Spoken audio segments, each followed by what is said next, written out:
Boys and girls ನಮಸ್ಕಾರಗಳು, welcome to ಇವತ್ತಿನ ಈ ವ್ಲಾಗ್. ಸೊ ಇದು ರೆಗ್ಯುಲರ್ ವ್ಲಾಗ್ ಥರ ಇರಲ್ಲ, ಯಾಕೆಂದರೆ ನಾನು ನನ್ನ ರೂಮ್ಗೆ ಒಂದು AC ಇನ್ಸ್ಟಾಲ್ ಮಾಡಿಸಿದ್ದೆ. ಸೊ ಅದಕ್ಕೆ ನಾನು ಫೇಸ್ ಮಾಡಿದ ಚಾಲೆಂಜಸ್ ಏನೇನು ಅಂತ ಹೇಳ್ಬಿಟ್ಟು ಈ ವ್ಲಾಗಲ್ಲಿ ಇರುತ್ತೆ. ನಾನು ಇನ್ಸ್ಟಾಲ್ ಮಾಡಿಸ್ಬೇಕು ಅಂತ ಹೋದಾಗ ನನಗೆ ಪ್ರಾಪರಾಗಿ ಐಡಿಯಾ ಸಿಗೋವಂಥ ಯೂಟ್ಯೂಬ್ ವಿಡಿಯೋ ಅದು ಸಿಕ್ಕಿರಲಿಲ್ಲ. ಸೊ ಅದಕ್ಕೋಸ್ಕರನೇ ನಾನು ಸಪ್ರೇಟಾಗಿ ಒಂದು ವಿಡಿಯೋ ಮಾಡಿದ್ದೀನಿ. ನನಗೆ ಅದ್ರ ಬಗ್ಗೆ ಐಡಿಯಾ ಇಲ್ಲದೆ ಇದ್ದಿದ್ದ ಕಾರಣ ಬರೀ ಕ್ಲಿಪ್ಸ್ನ ತೊಗೊಂಡಿದ್ದೀನಿ ಅಷ್ಟೇ. ಸೊ ಅದಕ್ಕೆ ಆ್ಯಕ್ಚುಲಾಗಿ ವಾಯ್ಸ್ ಓವರ್ ಕೊಡ್ತೀನಿ ಈ ವ್ಲಾಗಲ್ಲಿ. ನೀವು ಕಂಪ್ಲೀಟಾಗಿ ವಾಯ್ಸ್ ಓವರ್ನ ನೋಡ್ತೀರಾ ಇದನ್ನ ಮುಂದಕ್ಕೆ. ಸೊ ಏನೇನು ಚಾಲೆಂಜಸ್ ಫೇಸ್ ಮಾಡಿದೆ, ಕಾಂಪ್ಲಿಕೇಶನ್ಸ್ ಏನೇನು, ನೀವೆಲ್ಲ ದುಡ್ಡು ಉಳಿಸ್ಬೋದು. ಸೊ ಇದನ್ನೆಲ್ಲ ಅದನ್ನು ಹೇಳ್ತೀರಂತೆ. ಸೊ ಯಾರ್ಯಾರಿಗೆ AC ಇನ್ಸ್ಟಾಲೇಷನ್ ಬಗ್ಗೆ ಪ್ರಾಪರ್ ನಾಲೆಜ್ ಬೇಕು ಈ ವ್ಲಾಗ್ನ ಕಂಟಿನ್ಯೂ ಮಾಡ್ಬೋದು. ಆ್ಯಂಡ್ ಯಾರ್ಯಾರು ರೆಗ್ಯುಲರ್ ವ್ಲಾಗ್ಸ್ ಎಕ್ಸ್ಪೆಕ್ಟ್ ಮಾಡ್ಕೊಂಡು ಬಂದಿದ್ದೀರಾ, ನೆಕ್ಸ್ಟ್ ವ್ಲಾಗಿಂದ ನಮ್ಮ ರೆಗ್ಯುಲರ್ ವ್ಲಾಗ್ಸ್ ಬಂದೇ ಬರುತ್ತೆ. ನಾನು ತರಿಸಿರೋದು ವರ್ಲ್ಪೂಲ್ನ 1.5 ಟನ್ 3 ಸ್ಟಾರ್ AC.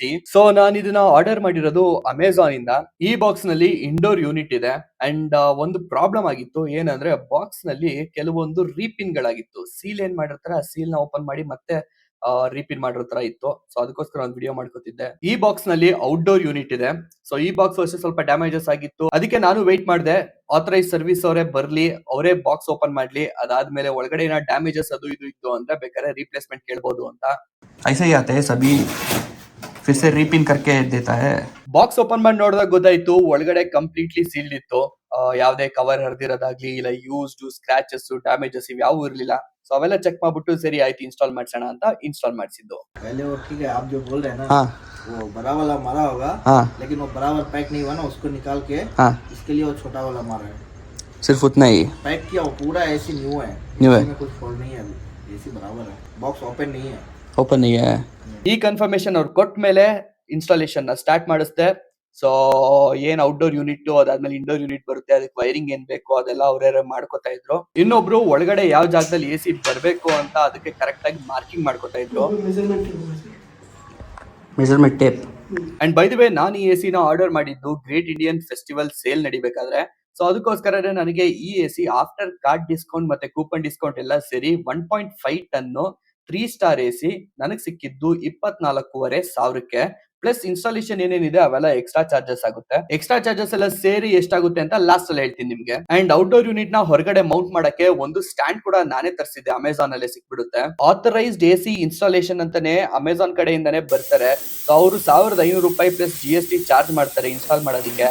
ಅಕಸ್ಮಾತ್ ಏನಾದ್ರು ನಾವೇ ಸ್ಟ್ಯಾಂಡ್ ಕೊಡ್ತೀವಿ ಅಂತ ಎಲ್ಲ ಹೇಳಿದ್ರೆ ಅವ್ರಿಗೆ ಅದಕ್ಕೂ ಎಕ್ಸ್ಟ್ರಾ ಫಿಟ್ಟಿಂಗ್ ಚಾರ್ಜ್ ಅಂತ ಹೇಳ್ಬಿಟ್ಟು ದುಡ್ಡನ್ನ ಎಕ್ಸ್ಟ್ರಾ ತಗೋತಾರೆ ನಮ್ಮ ಹತ್ರ. ಪರ್ಸನಲಿ ನನಗೆ ಕೇಳಿದ್ರೆ ಕೆಲ್ಸದ ವಿಚಾರದಲ್ಲಿ ಸ್ವಲ್ಪ ಅನುಭವ ಇರೋರ್ನ ಇಂತ ಕೆಲ್ಸಕ್ಕೆ ಕಳ್ಸಿದ್ರೆ ಒಳ್ಳೇದು ಅನ್ಸುತ್ತೆ. ಕನೆಕ್ಷನ್ ಎಲ್ಲ ಮಾಡ್ಕೊಂಡು ರೆಡಿ ಮಾಡ್ಕೊಂಡ್ರು, ಆಮೇಲೆ ಗೋಡೆ ಡ್ರಿಲ್ ಮಾಡೋಣ ಅಂತ ಹೋದಾಗ್ಲೇನೆ ಅವ್ರಿಗೂ ಗೊತ್ತಾಗಿದ್ದು ಅವ್ರ ಮಿಷಿನ್ ವರ್ಕ್ ಆಗ್ತಾ ಇಲ್ಲ ಅಂತ. ಇಂಥವ್ರನ್ನೆಲ್ಲ ಕಟ್ಕೊಂಡು ಏನ್ ಮಾಡಕ್ಕಾಗುತ್ತೆ ಅಂತ ನಾನೇ ರಿಪೇರಿ ಮಾಡೋ ಅಂಗಡಿ ಹುಡುಕಿ ಮತ್ತೆ ಅವ್ರನ್ನೂ ಕರ್ಕೊಂಡು ಆ ಮಿಷಿನ್ ಜೊತೆಗೆ ರಿಪೇರಿ ಮಾಡ್ಸಕ್ ಕರ್ಕೊಂಡೋದೆ. ಅಲ್ಲಿ ಹೇಳ್ತಾರೆ ಹಿಂದಿನ ದಿನ ಇನ್ನೊಂದ್ ಕಡೆ ಕೆಲ್ಸಕ್ಕೆ ಹೋದಾಗ ಅದೇ ತರ ಪ್ರಾಬ್ಲಮ್ ಕೊಡ್ತಂತೆ ಮಿಷಿನ್ ಅಂತೂ ರೆಡಿ ಆಗ್ಲಿಲ್ಲ.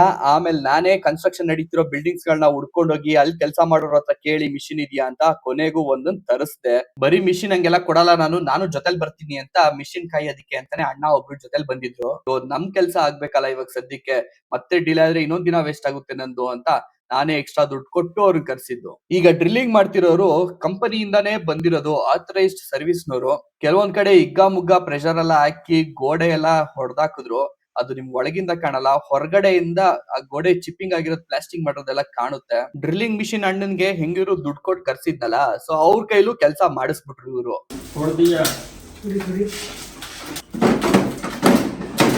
भैया धीरे धीरे धीरे करो भैया, क्या भैया. ನೋಡಿದ್ರಲ್ಲ ಡಿವೈಸ್ ನ ಎಷ್ಟು ಅದ್ಭುತವಾಗಿ ಹ್ಯಾಂಡಲ್ ಮಾಡ್ತಾರೆ ಅಂತ. ನನ್ ಸಜೆಷನ್ ಏನಂದ್ರೆ ಒಂದು ಕಟ್ಟರ್ ಬರುತ್ತೆ ಗೋಡೆನ ಡ್ರಿಲ್ ಮಾಡೋದು, ಸೊ ಅದನ್ನ ಮಾಡ್ಸಿದ್ರೆ ಒಳ್ಳೇದು. ಕ್ಲೀನ್ ಆಗಿ ರೌಂಡ್ ಶೇಪ್ ಅಲ್ಲಿ ಕ್ಲೀನ್ ಆಗಿ ಕಟ್ ಮಾಡ್ಬಿಟ್ಟು ಕೊಡ್ತಾರೆ. 1,500 ರೂಪಾಯಿನೋ ಚಾರ್ಜ್ ಮಾಡ್ಬೋದು. ಅದ್ರಲ್ಲಿ ಏನಾದ್ರು ಮಾಡ್ಸಿದ್ರೆ ಈ ತರ ಎಕ್ಸ್ಟ್ರಾ ಡ್ಯಾಮೇಜಸ್ ಆಗೋದಿಲ್ಲ. AC ಇನ್ಸ್ಟಾಲೇಷನ್ ಅಂತ ಬರೋರೇನೆ ಔಟ್ಡೋರ್ ಸ್ಟ್ಯಾಂಡ್ ಕೂಡ ತಂದಿರ್ತಾರೆ. ಅಕಸ್ಮಾತ್ ನೀವು ಅವ್ರ ಹತ್ರ ತಗೊಂಡಿಲ್ಲ ಅಂದ್ರೆ, ನೀವೇನಾದ್ರು ಅಮೆಝಾನ್ ಇಂದ ಎಲ್ಲಾರು ಆರ್ಡರ್ ಮಾಡಿದೀರಾ ಅಂದ್ರೆ ಅದಕ್ಕೆ ಎಕ್ಸ್ಟ್ರಾ ಲೇಬರ್ ಚಾರ್ಜ್ ಅಂತ ತಗೋತಾರೆ ಇನ್ಸ್ಟಾಲ್ ಮಾಡೋದಕ್ಕೆ. ನನ್ ಪ್ರಕಾರ AC ಇನ್ಸ್ಟಾಲೇಷನ್ ಅಂದ್ಬಿಟ್ಟು 1,500 ಪ್ಲಸ್ GST ಏನ್ ಕೊಡ್ತೀವಿ ಅದ್ರಲ್ಲೇ ಇದು ಕೂಡ ಇನ್ಕ್ಲೂಡ್ ಆಗ್ಬೇಕು. ಈ ಪೈಪ್ಸ್ ಎಲ್ಲ ಇನ್ಸ್ಟಾಲ್ ಮಾಡಿದ್ಮೇಲೆ ನನ್ ಫ್ರೆಂಡ್ ಹೇಳಿದ ಪ್ರಕಾರ ಮೇನ್ ಆಗಿ ಪ್ರಾಬ್ಲಮ್ ಬರೋದೇ ಗ್ಯಾಸ್ ಲೀಕೇಜ್. ಅಟ್ಲೀಸ್ಟ್ ಇನ್ಸ್ಟಾಲ್ ಮಾಡಿದ್ಮೇಲೆ ಇವರು ಅದನ್ನ ಚೆಕ್ ಮಾಡ್ಬೇಕಲ್ವಾ, ಗ್ಯಾಸ್ ಏನಾದ್ರು ಲೀಕ್ ಆಗ್ತಿದ್ಯಾ ಅಂತ. ನಾನ್ ಎಷ್ಟು ಹೇಳಿದ್ರು ಅವ್ರು ಚೆಕ್ ಮಾಡ್ಲಿಲ್ಲ. ಅವ್ರು ಹೇಳಿದ್ ಒಂದೇ ಮಾತು, ಗ್ಯಾಸ್ ಲೀಕ್ ಆಗಕ್ ಚಾನ್ಸ್ ಇಲ್ಲ, ಅಕಸ್ಮಾತ್ ಅದ್ರ ಮೇಲೆ ಏನಾದ್ರು ಲೀಕ್ ಆದ್ರೆ ವಾರಂಟಿನಲ್ಲೇ ಇದೆಯಲ್ಲ ನಿಮ್ಮ ಪ್ರಾಡಕ್ಟ್, ವಾರಂಟಿ ಕ್ಲೈಮ್ ಮಾಡ್ಕೊಳ್ಳಿ ಅಂತ ಹೇಳ್ತಾರೆ. ಈ ವೈರಿಂಗ್ ಮಾಡ್ತಿರೋದು ಬಾಕ್ಸ್ ಅಲ್ಲೇ ಬಂದಿರುತ್ತೆ. ಅಕಸ್ಮಾತ್ ಅದೇನಾದ್ರು ಶಾರ್ಟೇಜ್ ಆದ್ರೆ ಇವ್ರ ಹತ್ರ ಎಕ್ಸ್ಟ್ರಾ ವೈರ್ ಕೂಡ ಇರುತ್ತೆ. ಅದನ್ನ ನಿಮಗೆ ಬೇಕಾದಷ್ಟು ಕಟ್ ಮಾಡಿ ಹಾಕ್ತಾರೆ. ಅದು ಎಕ್ಸ್ಟ್ರಾ ಚಾರ್ಜ್ ಆಗುತ್ತೆ. ಎಸಿ ಗ್ಯಾಸ್ ಪ್ರೆಷರ್ ಕರೆಕ್ಟ್ ಆಗಿದೆಯಾ ಅಂತ ಒಂದು ಡಿವೈಸ್ ಯೂಸ್ ಮಾಡಿ ಪ್ರೆಷರ್ ಚೆಕ್ ಮಾಡ್ಬೇಕಾಗುತ್ತೆ. ಅದನ್ನ ಹೇಳಿದ್ರು ಅವ್ರು ಮಾಡ್ಲಿಲ್ಲ. ಹೊಸ ಎಸಿ ಅಲ್ವಾ, ಎಲ್ಲ ಕರೆಕ್ಟ್ ಆಗೇ ಇರುತ್ತೆ ಅಂತ ಹೇಳ್ತಿದ್ರು. ಬಾಕ್ಸ್ ಒಳಗೆ ಬರೋ ಪ್ರಾಡಕ್ಟ್ಸ್ ಎಲ್ಲ ಅದು ಇನ್ಸ್ಟಾಲ್ ಮಾಡೋದೇನೆ. ಅದಲ್ದರೆ ಬರೋದು ಅಂತ ಹೇಳಿದ್ರೆ ಒಂದು ರಿಮೋಟು, ಅದಾದ್ಮೇಲೆ ಬ್ಯಾಟ್ರೀಸು, ಅದಾದ್ಮೇಲೆ ಯೂಸರ್ ಮ್ಯಾನ್ಯಲ್. ಒಂದು ಸ್ಟೆಬಿಲೈಸರ್ ನಾನು ಆನ್ಲೈನ್ ಅಲ್ಲೇ ಆರ್ಡರ್ ಮಾಡಿದ್ದೆ. ಅದನ್ನ ಇನ್ಸ್ಟಾಲ್ ಮಾಡ್ಕೊಡಿ ಅಂತ ಹೇಳಿದ್ರು, ಅವ್ರು ಮಾಡಲ್ಲ ಅಂದ್ರು. ಅಕಸ್ಮಾತ್ ಮಾಡಿದ್ರು ಎಕ್ಸ್ಟ್ರಾ ಚಾರ್ಜ್ ಆಗುತ್ತೆ ಅಂದ್ರು. 2 ಸ್ಕ್ರೂ ಹಾಕ್ಬಿಟ್ಟು ಸ್ಟೆಬಿಲೈಸರ್ ನೇತಾಕಕ್ಕೆ 400 ರೂಪಾಯಿ ಕೊಡಿ ಅಂತ ಹೇಳಿದ್ರು. ಈಗ ಎಸಿ ಹೆಂಗ್ ವರ್ಕ್ ಆಗ್ತಿದೆ ಅಂತ ಚೆಕ್ ಮಾಡೋ ಸಮಯ, ಎಸಿ ವರ್ಕ್ ಆಗ್ಬೇಕು ಅಂದ್ರೆ AH ಪಾಯಿಂಟ್ಸ್ ಬೇಕು. ನಮ್ಮ ಮನೆಯಲ್ಲಿ AH ಪಾಯಿಂಟ್ ಸ್ವಲ್ಪ ದೂರದಲ್ಲಿತ್ತು. ಅಟ್ಲೀಸ್ಟ್ ಇವರು ಎಲ್ಲಾ ಕಡೆ ಸಿಚುಯೇಷನ್ ಒಂದೇ ತರ ಇರಲ್ಲ ಅಂತ ಒಂದು ಎಕ್ಸ್ಟ್ರಾ ವೈರ್ ತಂದಿದ್ರೆ ಆಗಿರೋದು. ಬಟ್ ಅವ್ರು ತಂದಿರ್ಲಿಲ್ಲ. ನನ್ನ ಹತ್ರನೇ ಒಂದು ನಾರ್ಮಲ್ ಎಕ್ಸ್ಟೆನ್ಷನ್ ಬೋರ್ಡ್ ಇತ್ತು. ಅದನ್ನ ನೋಡ್ಬಿಟ್ಟು ಇದ್ರಲ್ಲೇ ಆನ್ ಮಾಡ್ತೀವಿ ಅಂದ್ರು.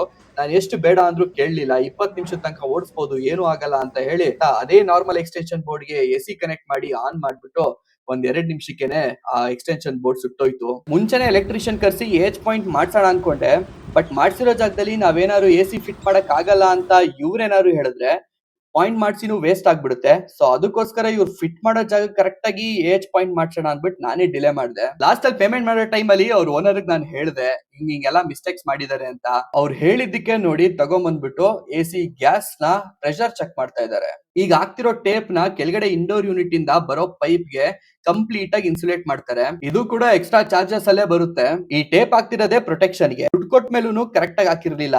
ಎಲ್ಲ ವೈರ್ ಎಲ್ಲ ಹೊರಗಡೆ ಕಾಣ್ತಾ ಇದೆ. ಅದಾದ್ಮೇಲೆ ಆ ಕಾಪರ್ ಯೂನಿಟ್ ಇರೋದು ಕಂಪ್ಲೀಟ್ ಆಗಿ ಹೊರಗಡೆ ಕಾಣ್ತಾ ಇದೆ. ಇದೇ ಫೋಟೋನ ನಾನು ಆ ಓನರ್ ಕಳಿಸಿದಾಗ ಅವ್ರು ಹೇಳಿ ಮತ್ತೆ ಟೇಪ್ ಹೊಡ್ಸಿದ್ರು. ಸೊ ಎಸಿ ಅಲ್ದರೆ ಎಕ್ಸ್ಟ್ರಾ ಚಾರ್ಜಸ್ ಅಂತ ಹೇಳಿದ್ರೆ ಎಸಿ ಇನ್ಸ್ಟಾಲೇಷನ್ ಗೆ ಅಂತ ಚಾರ್ಜ್ ಮಾಡ್ತಾರೆ. GST ಜೊತೆಗೆ ಕೊಡ್ಬೇಕಾಗುತ್ತೆ. ಬಟ್ ಯಾವ ಬಿಲ್ಲು ಕೊಡಲ್ಲ ನಮ್ಗೆ. ಅಂಡ್ ಪ್ರೊಟೆಕ್ಷನ್ ಟೇಪ್ ಅದು ಡಿಪೆಂಡ್ ಆಗುತ್ತೆ ಎಷ್ಟು ಟೇಪ್ ಹೊಡಿತಾರೆ ಅಂತ. ಔಟ್ಡೋರ್ ಯೂನಿಟ್ ಸ್ಟ್ಯಾಂಡ್ ನಾನೇ ತರಿಸಿದ್ದೆ ದುಡ್ಡು ಕೊಟ್ಟು.